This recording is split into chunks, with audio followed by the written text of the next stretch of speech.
From Korea to Germany.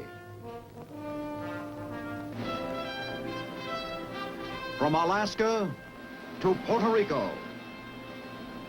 All over the world, the United States Army is on the alert to defend our country, you, the American people, against aggression.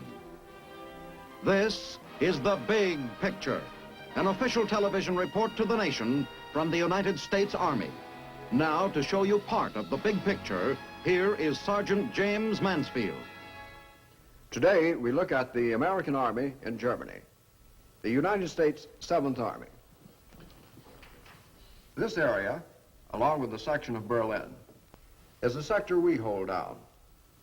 To the west is the French sector, the British in the north, and in the east, the Russians. We've maintained troops in Germany ever since we cracked the Siegfried Line. And at first, helping to denazify the country and helping law and order back on its feet so that one day Germany might regain its place in the family of nations.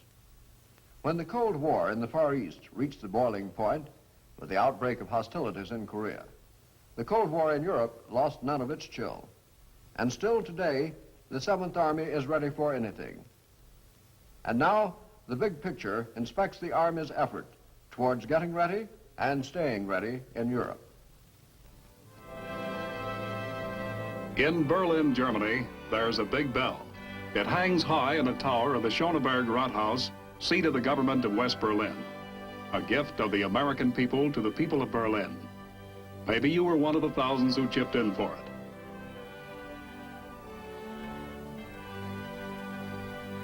On it, there is an inscription, that this world under God shall have a new birth of freedom. At precisely noon each day, this bell is rung.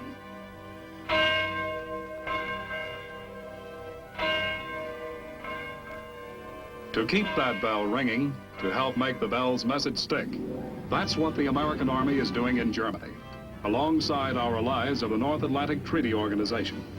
That's the job of the United States 7th Army. In the hottest spot in Europe today, it spells out just one word: alert.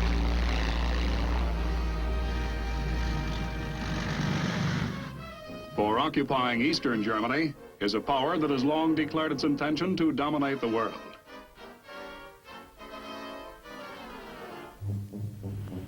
Army go home, they say. Yanks get out as they beat the propaganda drum. Heckle, kidnap, murder, spy, and enshrine men like Mao, leader of communist aggression in Korea.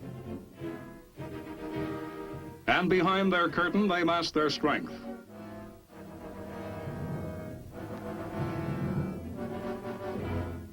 We don't know when they're going to move or if they're going to move west. But whenever and if ever, we've got to be ready. Our tanks are gassed up and stay gassed up.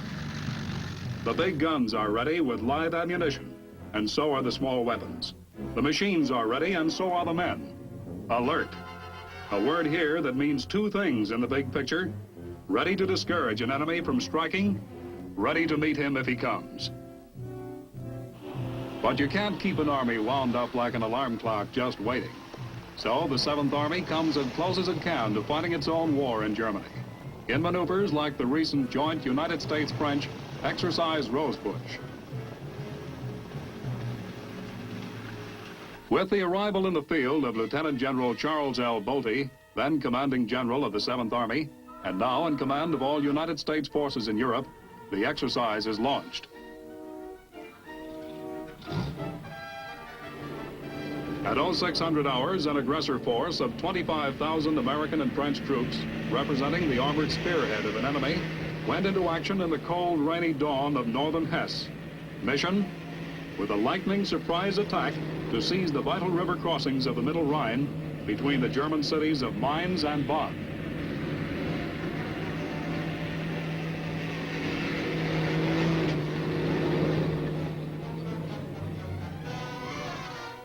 With the job of defending the territory, 50,000 friendly troops Specific mission to cushion the shock for 72 hours while a strong defense line could be built up along the Rhine.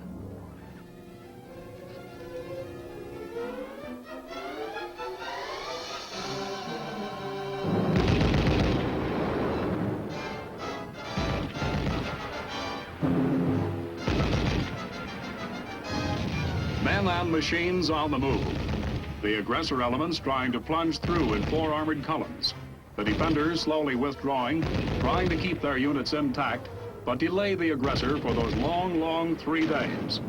All the knowledge, all the training and conditioning of every man put to the test that might one day come for real, with bullets instead of blanks.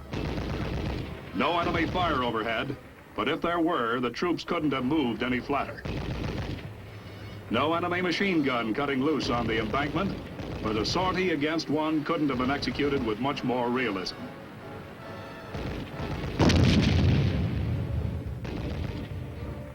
And when a man hit for cover, he hit, even though it might be a little soupy.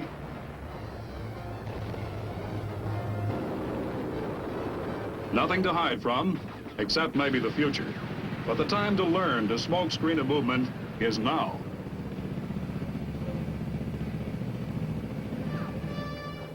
Where a mistake can be pointed out by an instructor instead of an enemy marksman.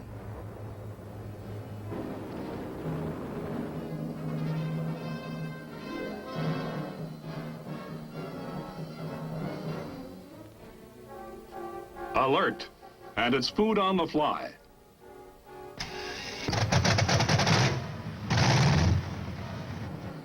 And the Stars and Stripes, the GI newspaper, really on the fly, delivered to troops in the field by helicopter. And in place of enemy fire to determine which troops would have been killed or captured, umpires like the major, even though it sometimes took an argument to convince an earnest lieutenant that he and his men had been legitimately captured by a French unit. But as in any kind of game, even one of war, the umpire is always right. French Marshal Juin, NATO commander of Allied land forces in Central Europe, was one of the many high-ranking officers on hand to study the preparedness of the troops, along with high-ranking officers from almost every nation allied to us by the North Atlantic Treaty, like Portugal's General Pinto Ribeiro. The German population, too, got an eyeful of the strength that is ready to be mustered should trouble burst out of the east.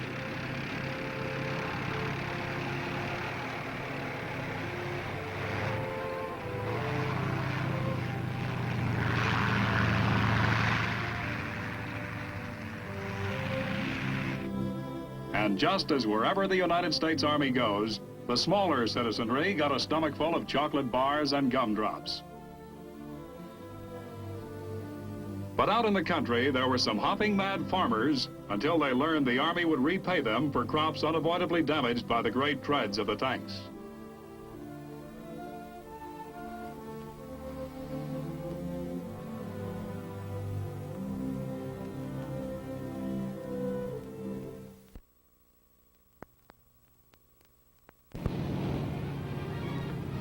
For 3 days and 3 nights, Exercise Rosebush went on. Towns fell and were retaken again and again. The defenders falling gradually back, but winning their goal. Winning the time that could be so precious should a real enemy ever decide to play the game for keeps.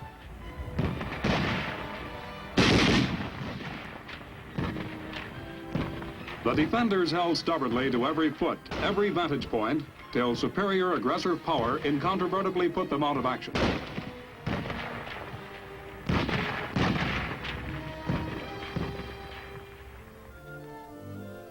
At the end of the exercise, the critique, our own high brass with that of the NATO nations, conferring with the officers actually commanding troops in the field to hash it out, to find out what was right and what was wrong.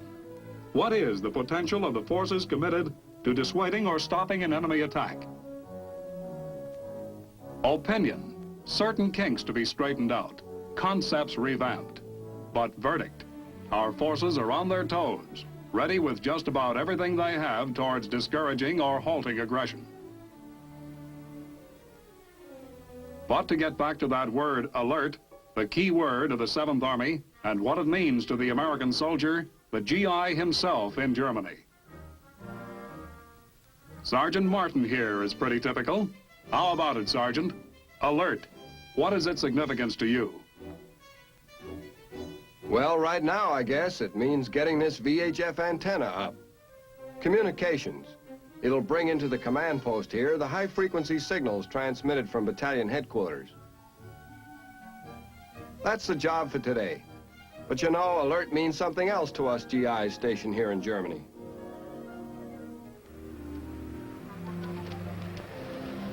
We live a pretty good life when we're not in the field. Almost like back home in Detroit, except for that word alert. Take me, for instance. I've got my car. I've got a pretty good home here in Frankfurt. Nothing fancy, but I've got my wife here and my kids. Karen, she's in kindergarten. Special school for Army youngsters with teachers right from the States. Yep, and Christopher Martin, born Frankfurt, Germany. Who'd ever have thought that when we were coming through the Siegfried line? Leslie, Mrs. Martin, she's been over here for quite a while now. It was a little hard at first, maybe, for her to adjust. And now you'd think she was brought up in Germany. Bet she sets as good a table as any housefrau in Frankfurt. Knows how to shop. Of course, there's the commissary for military personnel.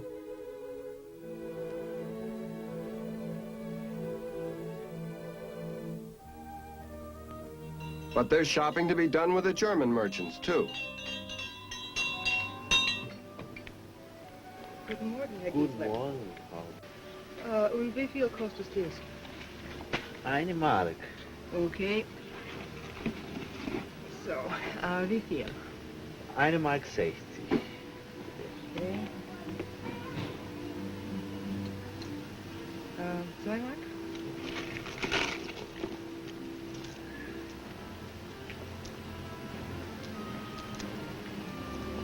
So, danke schön.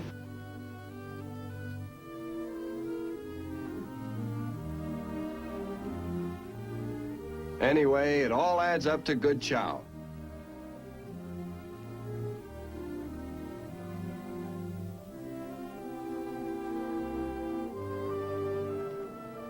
For the rest of it, it's pretty much like it would be anywhere else, I suppose, for a working man.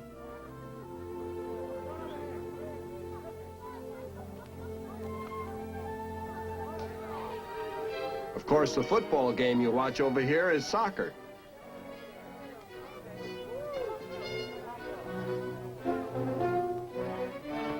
And there's that clock ticking away in your head, with a built-in alarm that can go off at any moment to ring that alert.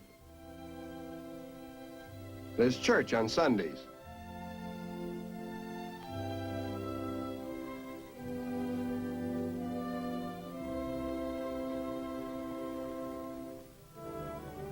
Maybe a little fishing with the boys afterwards.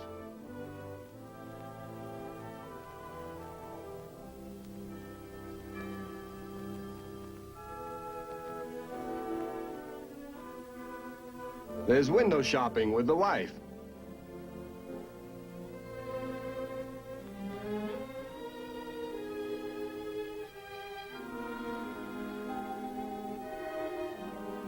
Western Germany's really back on its feet, too. Plenty to shop for.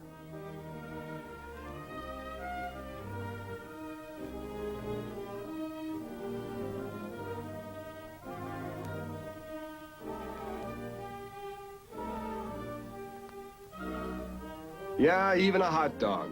Except that in Frankfurt, we call them Frankfurters.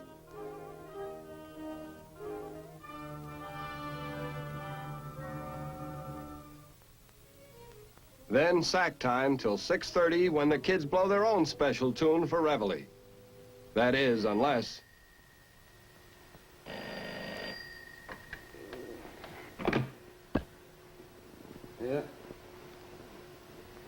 Yeah, this is Martin. Okay, I'll be there.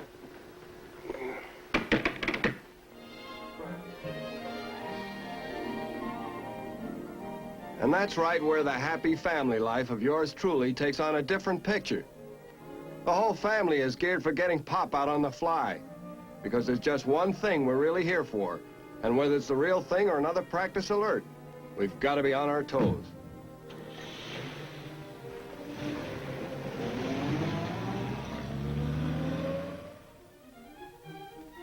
A good part of most GI's time in Europe is put into special training to better fit him to meet an enemy wherever and however he comes. At the Mountain Warfare School, Saalfeld in Austria, it's done on skis.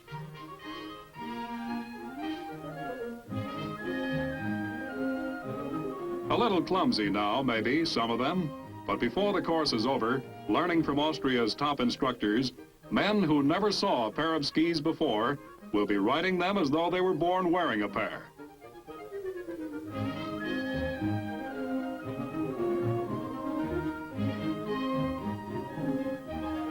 Sport? Sure. But with obstacles that don't usually grace the polite ski run.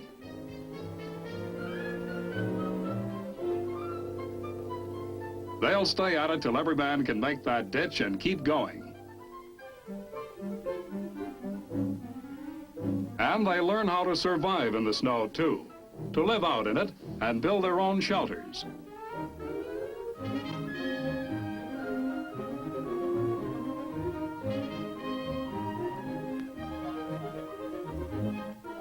Be it ever so humble.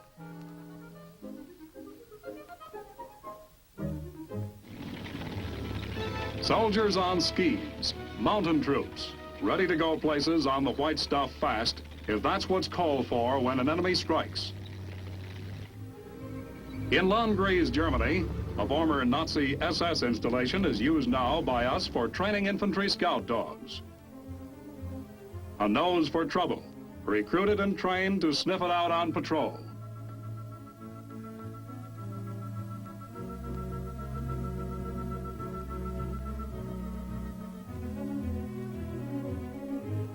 Most of the commands taught an infantry dog are silent. You can't yell out, "Here, Fido," when you're prowling around enemy territory. And the dog has to learn something about that old business of the Army traveling on its stomach.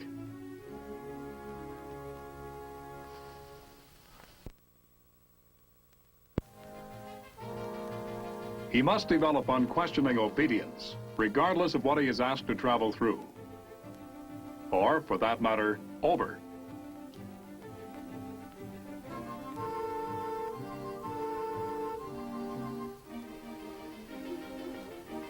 He also has to learn to be tough if necessary.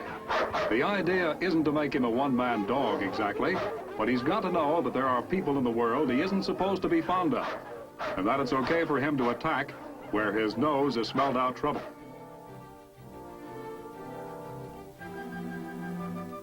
And every soldier has to learn to drill, to proudly swing out with Soldier Master in an infantry scout team.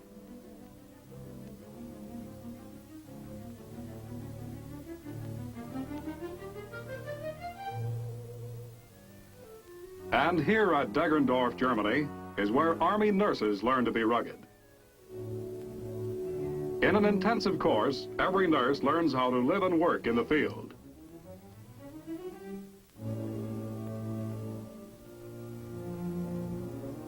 Even to putting up their own canvas hospital.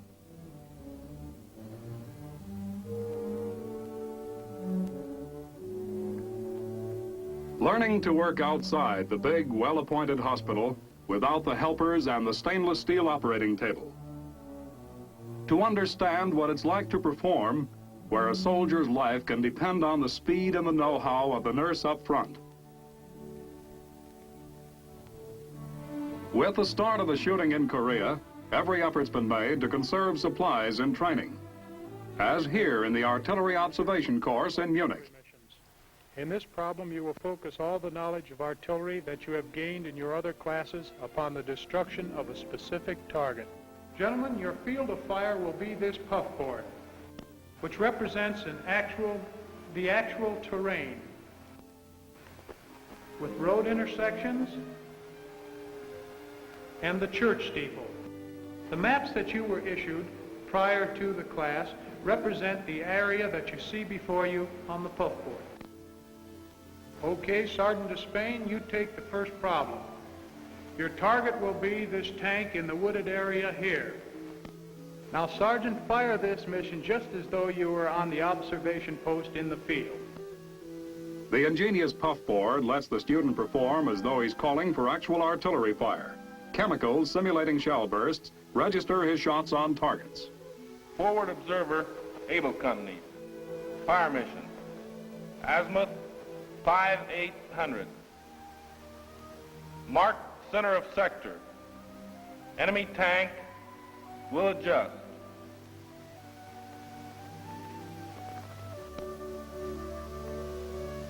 Short line at 400.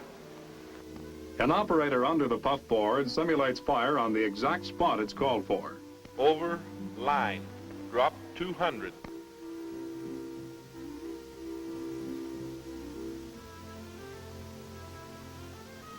Okay, Sergeant Despain, you're on the target.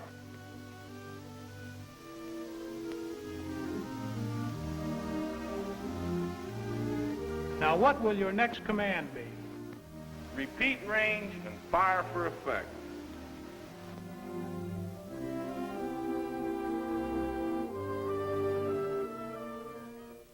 It isn't all training for the GIs in Germany, though.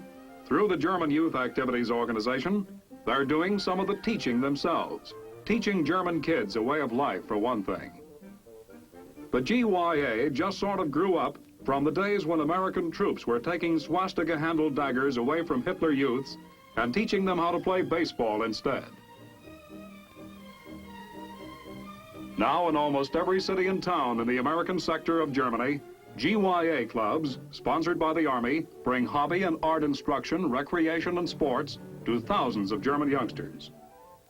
And boxing gloves with Marquis of Queensberry rules in place of Nazi daggers.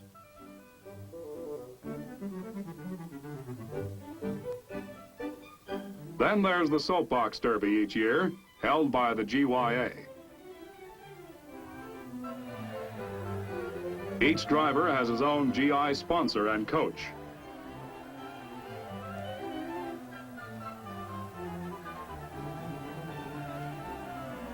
Entrants come from all over the American sector to the final heats on the Frankfurt slope.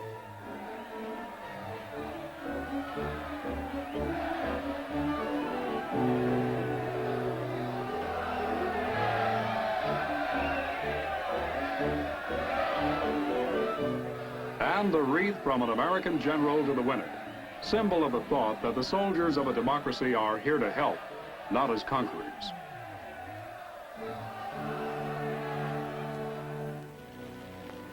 Seventh Army troops have had other opportunities to demonstrate themselves as good neighbors in Europe. When Holland's dikes went out under the hammering of tremendous seas last winter and new storms were blowing up, Army engineers went into fast action.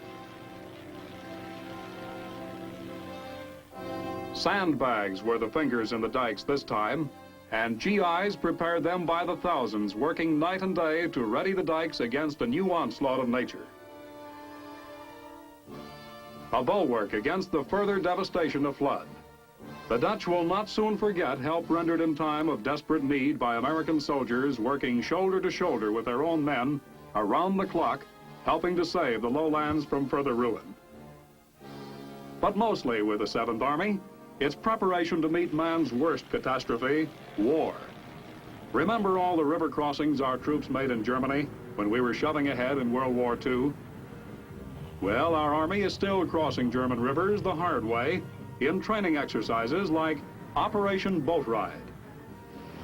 Problem: a division crossing of the Main River from Hanau to Aschaffenburg, the farther shores theoretically held in strength by the enemy.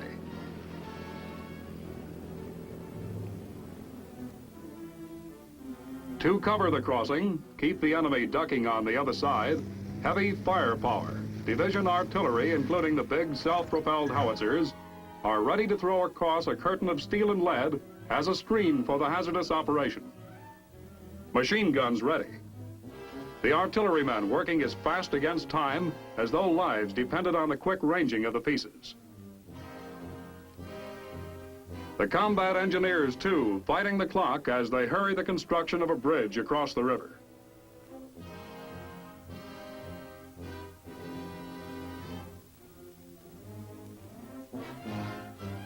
A bridge on floats that must sustain the thousands of tons of a division's armor.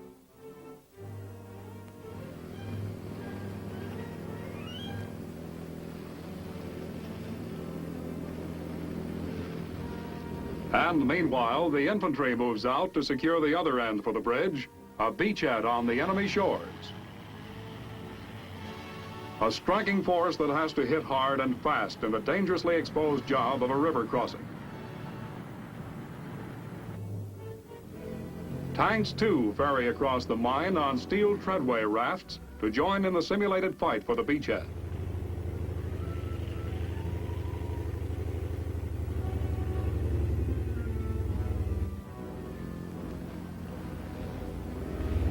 Armored support for the infantry to smash ahead where enemy resistance is most stubborn.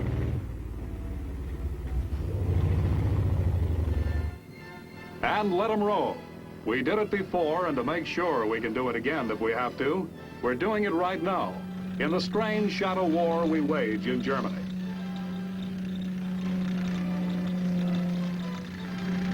Your 7th Army on the alert, ready to meet trouble out of the east. That this world under God shall have a new birth of freedom.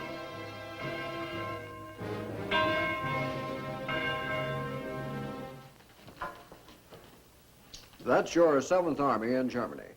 An army devoted to discouraging a fight, but meanwhile building up a solid, stiff punch should it come.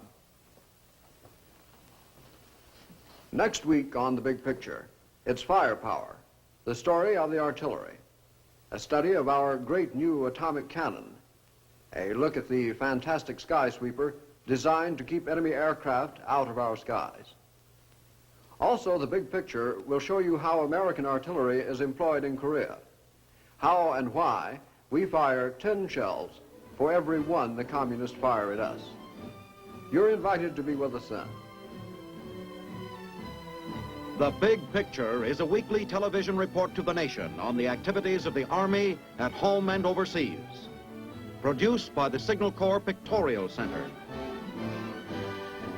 Presented by the U.S. Army in cooperation with this station. You can be an important part of the big picture. You can proudly serve with the best equipped, the best trained, the best fighting team in the world today, the United States Army.